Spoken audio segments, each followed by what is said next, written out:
va a dar la charla es Hernán Augusto Yuri, y el título de la misma es Solífugos Sudamericanos, Diversidad y Biología.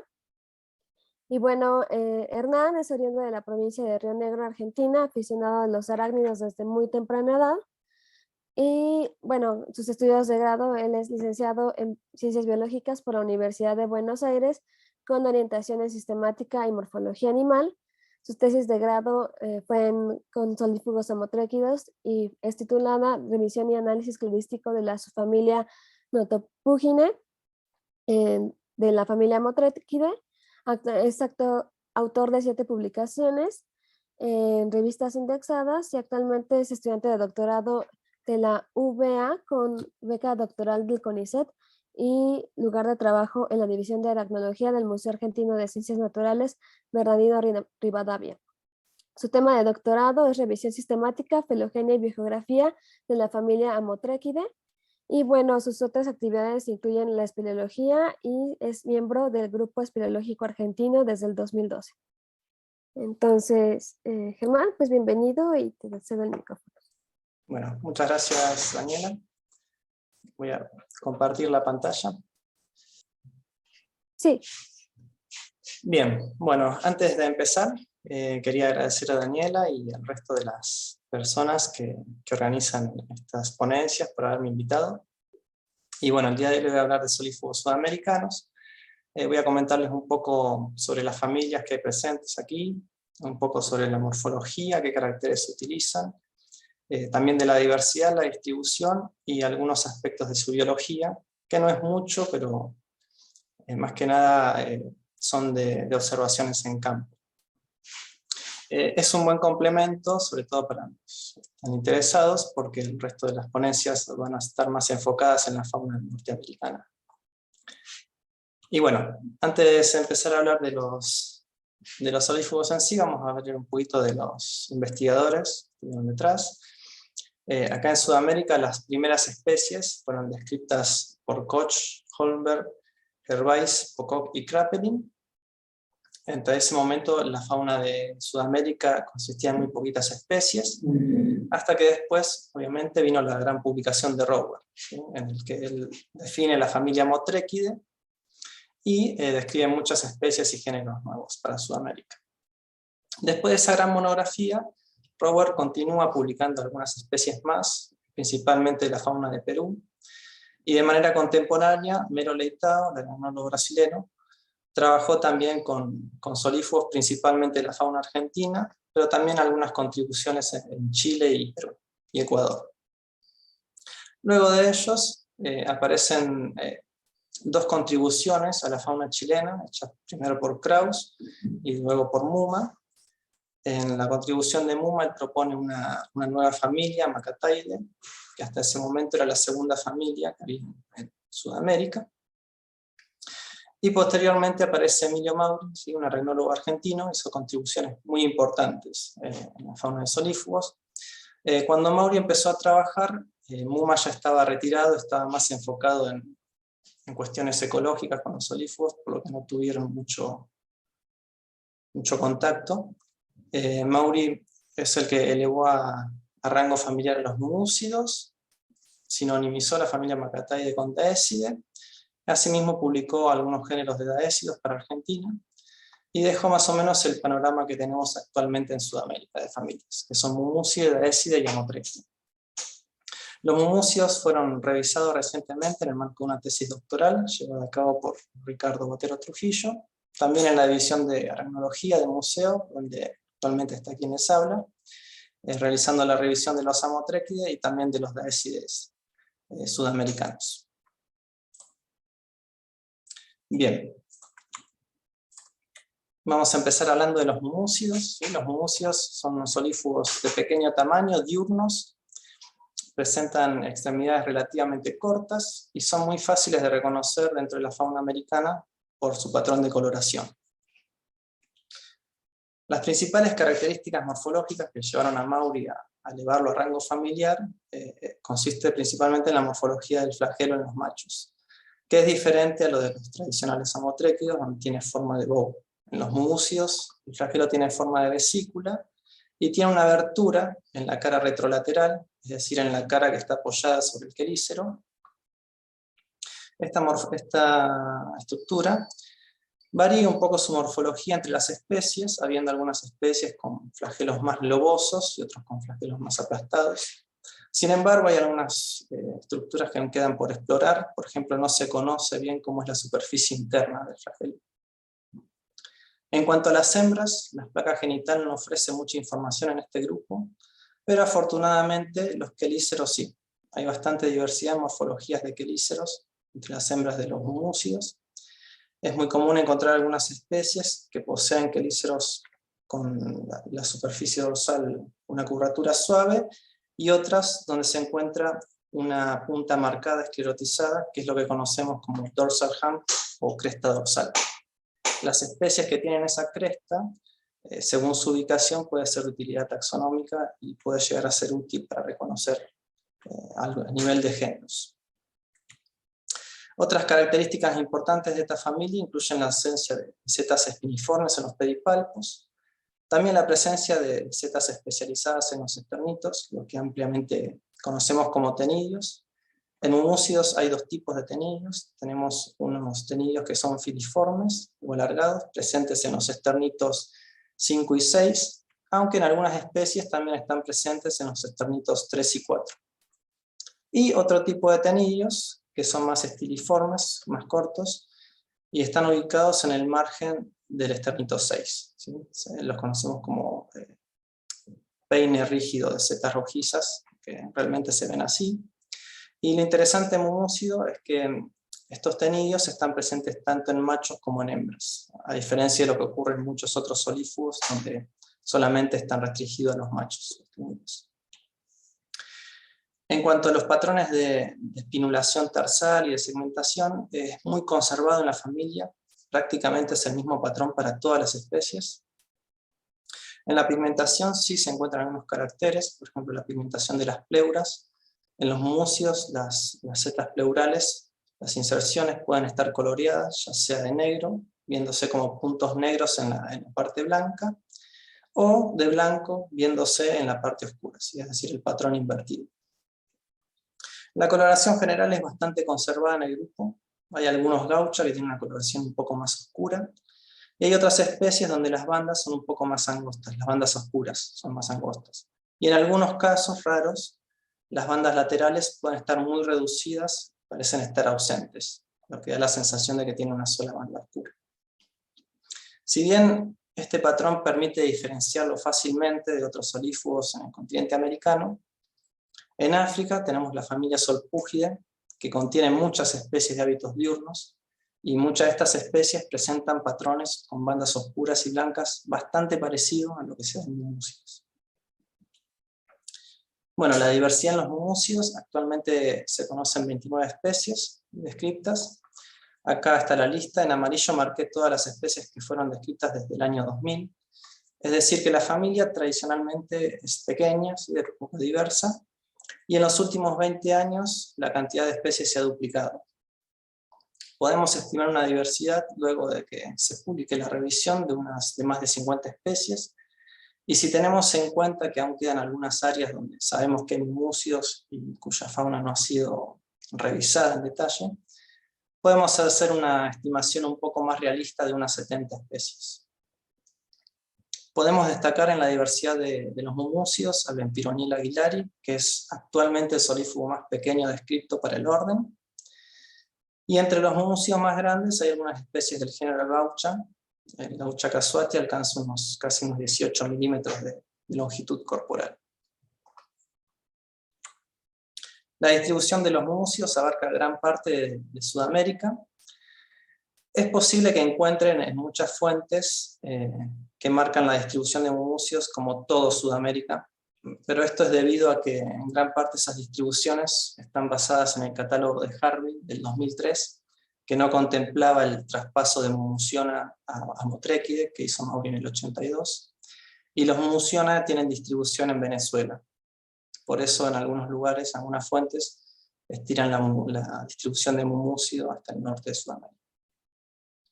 No hay mumúcidos en Colombia, Venezuela y norte de Brasil, como marco acá, Tampoco hay mucios registrados para la isla de Tierra del Fuego. Los ambientes que habitan incluyen mucho en la región andino-patagónica, ¿sí? La estepa patagónica. Hay registros de mucios altoandinos. Los registros más altos llegan hasta 4.000 metros. Después hay mucios que se encuentran en los sistemas serranos en Argentina, también distribuidos en muchas especies en la región chaqueña, la región del Cerrado y de la Caatinga en Brasil, y la Restinga, el distrito de la Restinga de la Mata Atlántica. Esos ambientes incluyen lo que serían matorrales xerófilos y bosques xerófilos. Bien, en cuanto a la biología de los mucios, se conoce realmente muy poco.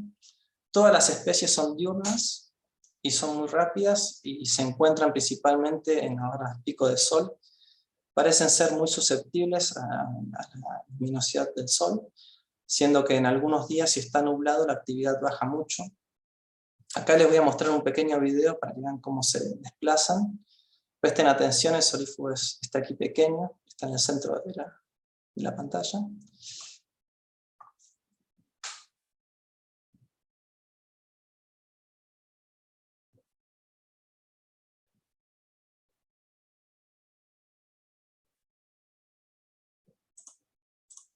Bueno, son muy rápidos, como podrán ver, y tienen esa tendencia a producir giros bruscos, lo que hace que sea muy difícil atraparlos. No se conocen especies trepadoras de mucios, son todas de suelo, y de hecho su capacidad para trepar es bastante mala. Si uno los pone en un plato o en alguna superficie lisa, simplemente patinan. Pueden sí trepar superficies verticales con los pedipalpos, como lo hacen la mayoría de los solífugos, pero aún en ese aspecto son bastante torpes. Esa es una diferencia que se ve, por ejemplo, con los solífugos diurnos de África, para los cuales Lorenz menciona que son capaces de trepar arbustos y árboles. Menciona una anécdota de un solpugio trepando a una altura de 10 pies. En cuanto a la alimentación, no hay muchas observaciones en campo. Hay un registro anecdótico de Maury, que menciona haber visto mumucios comiendo hormigas. Yo personalmente he observado un mumucio atrapando una hormiga, pero no mucho más. Es posible que las hormigas sean la dieta principal de los mumucios, porque son los insectos que más se ven en actividad cuando ellos están en actividad. Y en cautiverio, como es usual con otras especies de solífugos, aceptan básicamente cualquier cosa que uno les dé. Aquí vemos uno comiendo una termita, sin problemas. Y aquí podemos ver otra especie que se alimenta de una araña, de la familia Araneida.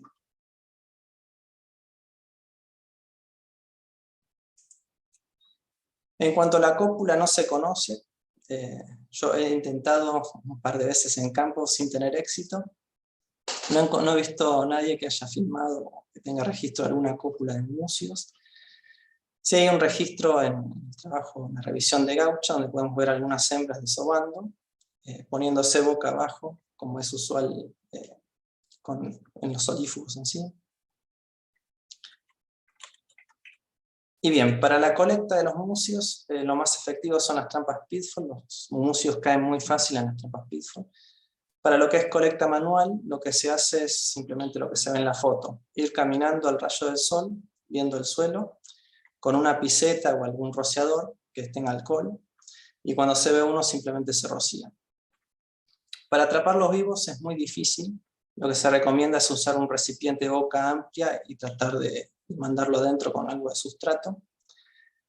O lo que se puede hacer, que lo he probado en campo y funciona bastante bien, es usar un pulverizador que sea muy suave, con alcohol, de manera de atontarlo con el pulverizado, sin llegar a matarlo, y luego capturarlo.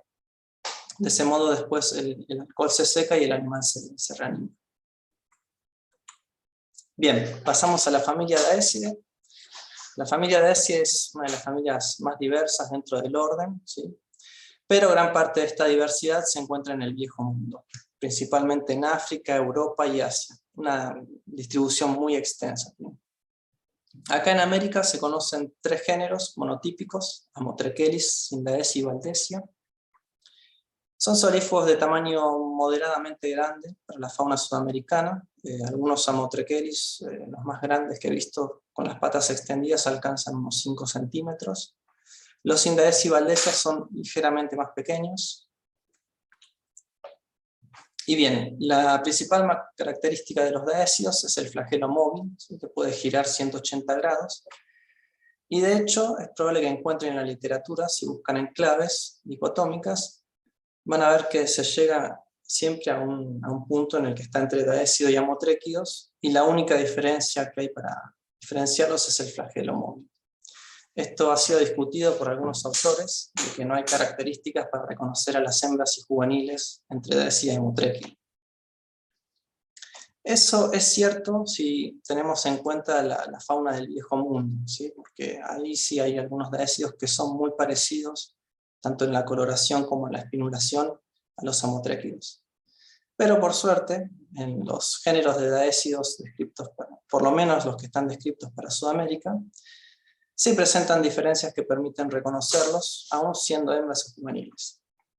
En el caso de los amotrekelis, lo más característico es la coloración del cuerpo. Tienen un patrón de coloración que es moteado con puntos negros, que es característico de este género en toda América. Los Waldesia también tienen un patrón de coloración bastante particular. Hay algunos pseudocleobis en la Amotrequia que son bastante parecidos, pero no llegan a ser tan contrastantes como en Waldesia. Por lo tanto, sí también se pueden reconocer con la coloración. El patrón en Waldesia recuerda bastante a lo que Lawrence muestra para el género Biton.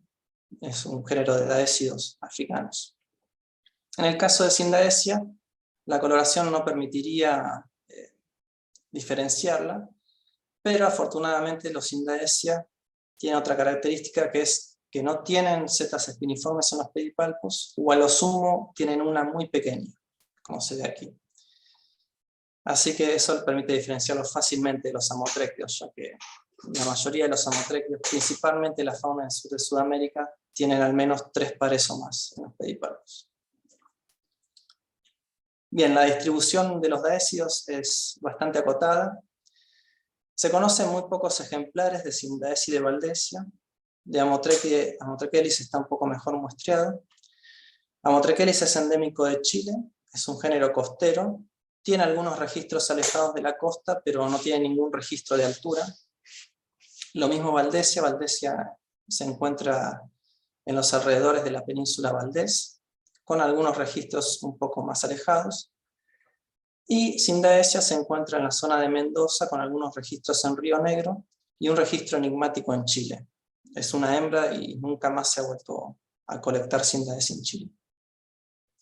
Sindaesia tiene los registros más altos para daécidos en América, llegan a los 2.000, 2.300 metros, pero aún así no se considera que haya especies de altura, es decir, especies altoandinas de daécidos. La diversidad actual es de 3 especies, ¿sí? Son 3 géneros monotípicos. Es difícil hacer una estimación de la diversidad porque, como ya mencioné, Sindaesia y Waldesia, por ejemplo, se conocen muy poco. Pero en base a los datos que tenemos, no estimaríamos una diversidad mayor a 10 especies. En cuanto a la biología, se conoce muy poco. Podemos mencionar como dato interesante que los amotrekelis presentan hábitos trepadores. Aquí les voy a mostrar un video de un amotrekelis en un arbusto, ¿sí? No solo que trepan, sino que además permanecen quietos, ¿sí? Es un dato muy interesante. Esto hace que sea bastante difícil de encontrar cuando no se los está buscando en el pico de actividad reproductiva. Las principales colectas de adultos de Amotrekelis comienzan en agosto, con pico en octubre, y después decae hacia el verano. Es algo que se ha observado muy similar en otra especie de daécido de África, de Zimbabue, o sea, también del hemisferio sur, Losia falcífera, que parece presentar un patrón similar. En Sindaesia hay muy pocos ejemplares, pero los pocos machos adultos que hay fueron colectados en mayo y agosto, y las hembras entre agosto y octubre, por lo cual se estima que también pueda tener un patrón fenológico similar. Hemos tenido la suerte de tener una hembra de Sindaesia grávida, la cual puso huevos y hemos podido criar hasta instar 2. La hembra construye una madriguera subterránea así en el terrario, alrededor de 50 huevos. Y los datos, los periodos y los tiempos que han tardado la gestación de los huevos, los tiempos entre la primera y la segunda muda, son muy similares a los que menciona Punzo para el Hemiobates maratónico. Bien, pasamos a la familia Motrechidae. La familia Motrechidae es otra de las familias también más diversas dentro del orden. Tiene una distribución muy amplia, sí abarca casi todo el continente americano. Aquí muestro una serie de fotografías, son especies principalmente de la fauna del sur de Sudamérica. En la fauna norteamericana pueden ver otros patrones de coloración diferentes. Son solífugos de tamaño pequeño a moderadamente grande, especialmente algunas especies sudamericanas. La mayoría son de hábitos nocturnos, pero tenemos dudas sobre algunas especies. Bien, la clasificación de Amotrechidae de la familia fue originalmente propuesta por Rower. Él basó una clasificación subfamiliar propuesta en base a la subdivisión tarsal, y la mayoría de los géneros definidos en base a la espinulación tarsal, que fue muy criticada por muchos investigadores. Yo en mi trabajo he empezado a revisar estos caracteres en la fauna sudamericana principalmente, y adicionalmente he explorado otros caracteres, más que nada influenciado por muchos trabajos morfológicos que se han publicado en los últimos años, ¿sí? Donde exploran algunos caracteres interesantes comparando estas distintas familias. Bien, en la familia Motrechidae podemos encontrar una diversidad notable, ¿sí? de patrones de espinulación y segmentación tarsal. También en los patrones de setas espiniformes en los basitarsos. Esta diversidad es más que nada en la fauna sudamericana, ya que en la fauna norteamericana los patrones empiezan a estabilizarse, es decir, hay un patrón único para todas las especies. Con los tenidos también se encuentra una diversidad notable, tanto en forma como en la distribución en los esternitos. Otro carácter interesante que apareció es el de los aróleos. Solo en la fauna sudamericana encontramos una gran diversidad de esta estructura y parece tener una buena señal filogenética. En los pedipalpos podemos encontrar también diferencias, ¿sí? Hay especies que tienen setas espiniformes cortas y otros que tienen setas espiniformes largas, y estas a su vez se correlacionan con otras características. Por ejemplo, los que tienen setas espiniformes cortas, los pelos predominantes en los pedipalpos suelen ser las setas truncadas, mientras que los que presentan setas espiniformes largas tienen predominantemente setas de punta bífida, y no poseen setas de punta truncada en este caso. Esto también se ve reflejado en los pelos de la superficie dorsal del cuerpo, donde en algunas especies tienen setas espiniformes pequeñas y otros grupos tienen setas de punta bífida alargadas. Con todos estos caracteres y algunos más, publiqué hace muy poco un análisis cladístico, reorganizando un poco los grupos dentro de la familia. Quedó redefinido los mortolines, que ahora incluyen a Pseudocleobis, Dasycleobis y Chinchipus, y otros géneros que estaban como Incertae sedis en Amotrechidae quedaron ahora incluidos en un gran clado que representa a los Amotrequini y los Aranomina, cuyos límites no han podido ser dilucidados en este análisis. Bien, en la fauna de Amotrechidae podemos diferenciar claramente una fauna que podemos llamar del hemisferio norte, que en realidad arranca en el norte de Perú y se extiende hasta Norteamérica. Esta fauna se caracteriza porque las hembras tienen una cresta dorsal angular en los quelíceros, ¿sí? Está presente prácticamente en todas las especies. Es un carácter que es muy poco común en la fauna del sur, ¿sí? Solo en algunos chilotrecas se puede ver una punta marcada, pero que está incluso en una posición mucho más anterior. Y otro carácter que es muy común en la fauna del hemisferio norte es la presencia del diente prolateral, del dedo móvil. Algo que está prácticamente ausente en todas las especies del sur, excepto en una sola, en la cual está presente con variabilidad. Hay otros caracteres que caracterizan a esta fauna, como la presencia de una sutura de autotomía en los pedipalpos. La mayoría de los amotréquidos del hemisferio norte también presentan setas espiniformes pequeñas y setas truncadas con poro en los pedipalpos. Eso sí lo comparten con algunos géneros del sur, ¿sí? Que se distribuyen acá en la zona centro de Argentina y un poco en Chile, y que podrían estar relacionados a la fauna del hemisferio norte. Bien, ahora centrándonos en los amotréquidos de Sudamérica, podemos encontrar en Chile y Argentina 3 géneros: Procleobis, Chilotreca y Sedna. Sedna es estrictamente costero. Chilotreca también se encuentra mucho en la zona costera, aunque hay algunos registros que llegan en el lado chileno hasta unos 2.700 metros. Y tiene una especie también en Argentina. Procleobis es un género actualmente monotípico, una distribución bastante amplia en Argentina, principalmente en ambientes de monte y de chaco, con algunos registros también a una altura considerable. En cuanto a la fauna del norte, tenemos algunos géneros como Xenotreca, Eutreca, Ceronomus y Mumuciona, que son endémicos. Neocleobis, que es el género de las Islas Galápagos, tiene una sola especie. Campostreca es un género monotípico, ¿sí?, descrito para Ecuador.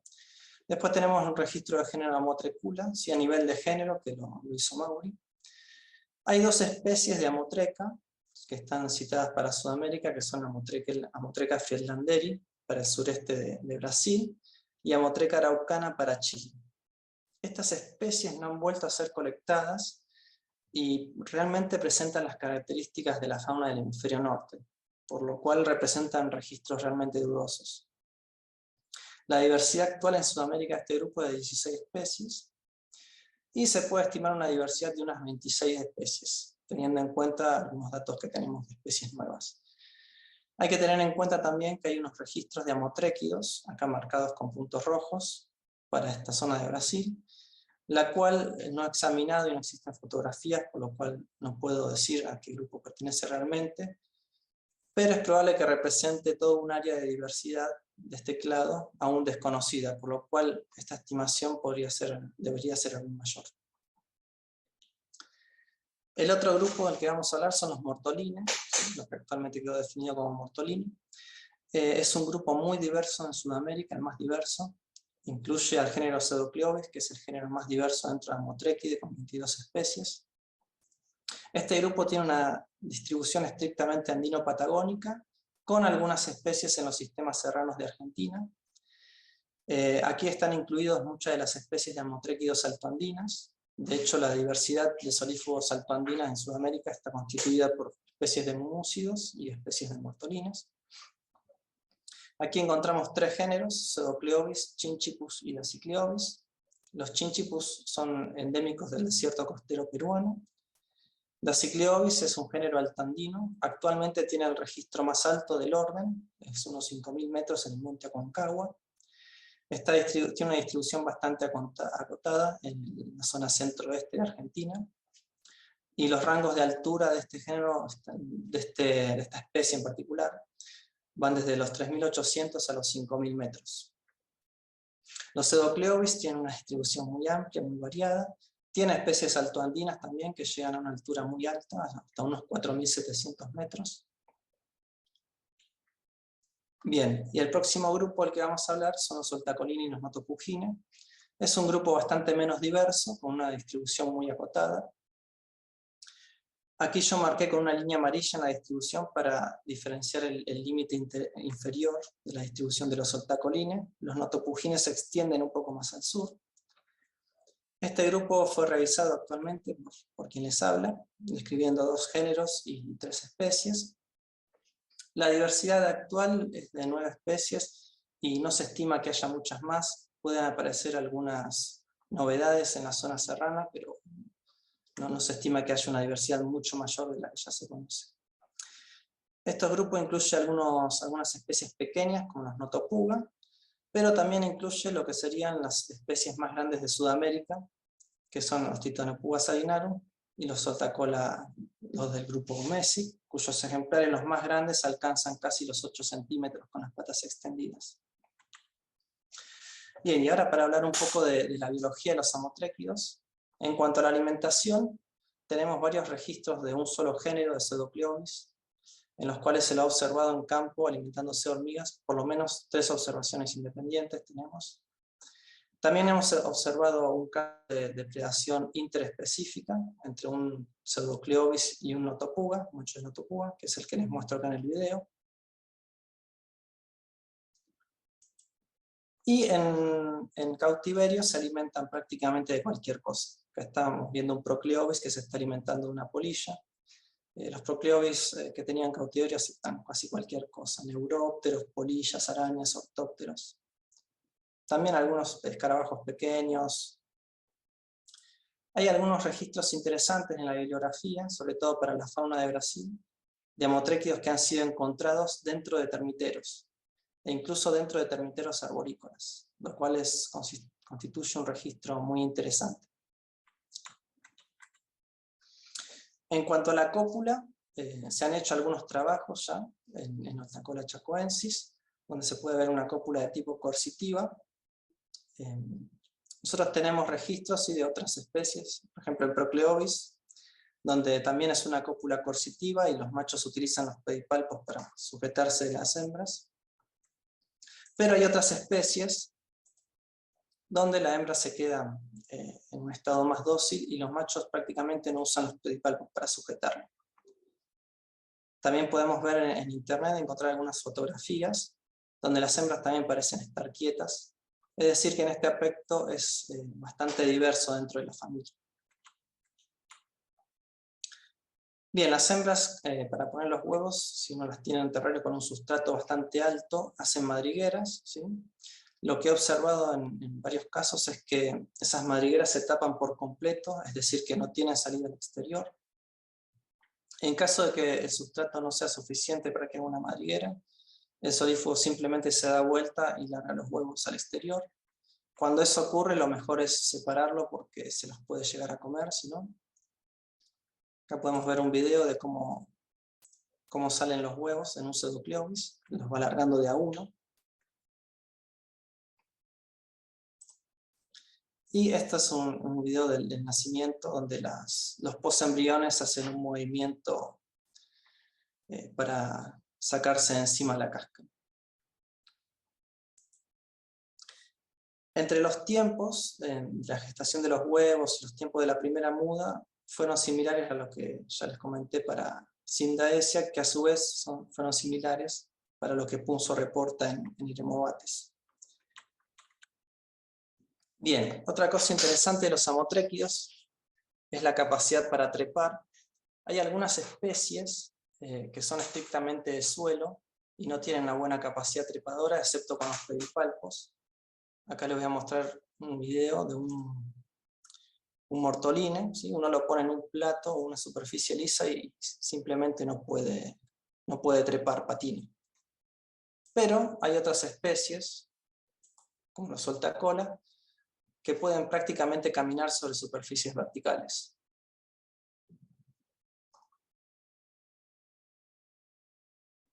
Esto es realmente un dato muy interesante. Es posible que esta capacidad trepadora esté relacionada con la morfología del aerolio y también con la presencia de una capa densa de pelos en los telotarsos. Los soltacola en la naturaleza, además, se los encuentra trepados en plantas, tal como les mostré en un video para los Amotrechelis. Y hay algunos registros, principalmente para la fauna del hemisferio norte, donde reportan haber encontrado amotréquidos en corteza de los árboles, a una altura considerable, hasta unos 3 metros.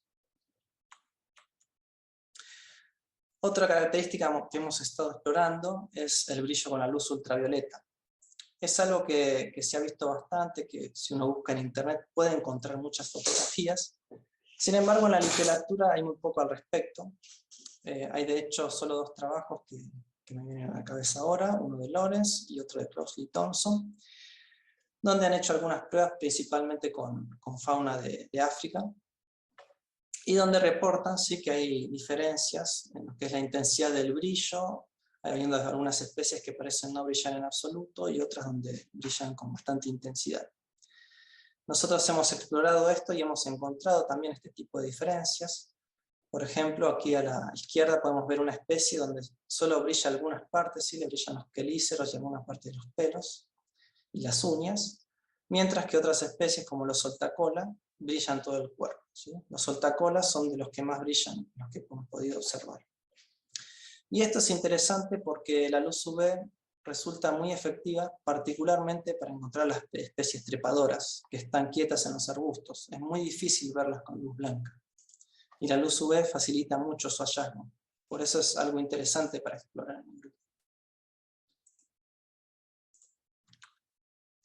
Y para finalizar, ¿sí?, otro dato interesante es respecto a los solífugos altoandinos, ¿sí? Acá en Sudamérica, y particularmente en Argentina, tenemos algunos registros que llegan muy alto, arriba de los 4.500 metros hasta los 5.000 metros. Y en esos ambientes el clima es realmente frío. De hecho, muchos de esos ambientes donde tenemos registros de solífugos, hay formaciones de hielo permanente. Y en algunos de esos lugares, la temperatura durante todo el año no supera los 14 grados. Es decir, desde el punto de vista biológico, estas especies son muy interesantes porque rompen un poco con la idea de que los solífugos son estrictamente de zonas cálidas. Y bueno, eso fue todo.